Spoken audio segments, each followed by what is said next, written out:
지방선거가 다가올수록 이번에는 정치개혁이 얼마나 이루어질지 관심이 커지고 있는데요. 비례민주주의연대 공동대표를 지낸 하승수 변호사와 자세한 이야기 나눠봅니다. 어서 오시죠. 네, 안녕하십니까. 네. 지방선거가 2달가량 남았습니다. 네. 그런데 아직 선거구 획정도 이뤄지지 않았고 또 대선에 밀려서 공천 작업도 이제 시작이 됐습니다. 네. 지방선거가 과연 제대로 치러질지 걱정하는 목소리가 큰데요. 어떻게 보시나요? 네, 말씀대로 상당히 좀 걱정이 큽니다. 지금 국회에서 그 광역지방의원은 선거구 획정을 국회에서 하게 돼 있고 기초지방의원 같은 경우는 또 의원 정수를 정해야 되는데 그 작업이 아직 국회 정치개혁특위에서 완료가 안 돼서 지금 전라북도 같은 경우는 선거구 획정을 할 수가 없는 상황이라서요. 지금처럼 이렇게 늦어지면 유권자들이 후보나 정책을 충분히 알지 못하고 투표장에 가게 되는 일이 또 반복되지 않을까 좀 걱정스러운 상황입니다. 예, 지방선거 후보자를 중앙 정당에서 채택하는 정당 공천제에 대해서 지방의원 줄 세우기 아니냐 이런 우려도 있습니다. 이번에 바뀔 수 있을까요?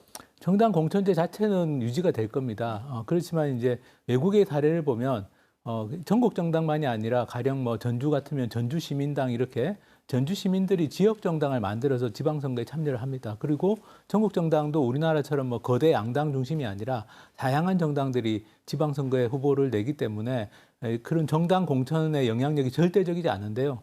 우리나라 같은 경우는 너무 거대 양당 중심으로 지방의회까지 되다 보니까 정당 공천제에 대한 비판이 큰데 근본적인 대안은 사실은 다당제가 되고 또 지역 정당들이 허용이 되면 아마 다양한 정치 세력이 경쟁하면서 정당 공천의 폐해가 많이 줄어들 걸로 생각합니다. 예. 민주당은 이번 대선에서 정치개혁 실천을 다짐했습니다. 특히 기초의원은 한 선거구에서 3인 이상을 뽑는 중대선거구제도 이거 확대를 논의하고 있는데요. 물론 여야가 합의를 해야겠지만 중대선거구제로 확대가 되면 도입이 되면 어떤 장점이 있나요?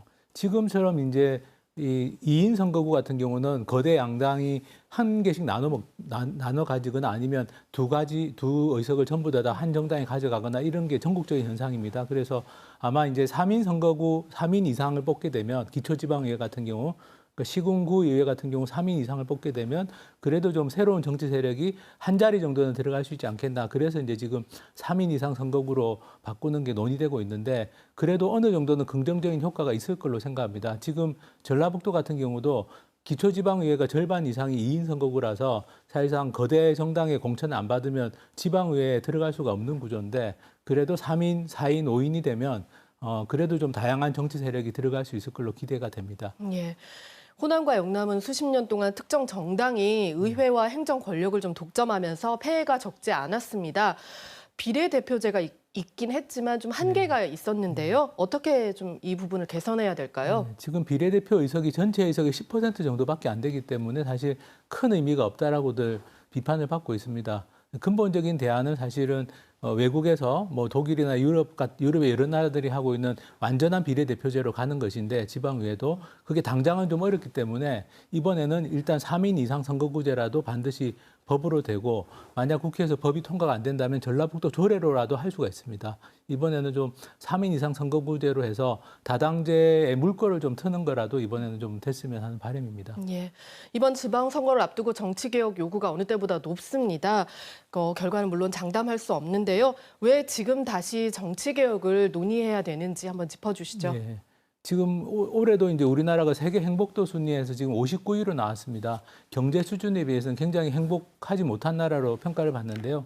올해 같은 경우도 행복도 순위가 1등에서 10등 정도까지 되는 나라들을 보면 대체로 다 정치가 잘 되고 있고 그걸 뒷받침해주는 선거제도가 이제 비례대표제 선거제도를 택하고 있습니다. 그래서 다당제 정치가 되고 있고 다양한 정당들이 정책으로 경쟁하다 보니까 국민들의 삶의 질이 좋아지는 그런 어떤 선순환 구조를 가지고 있는데요.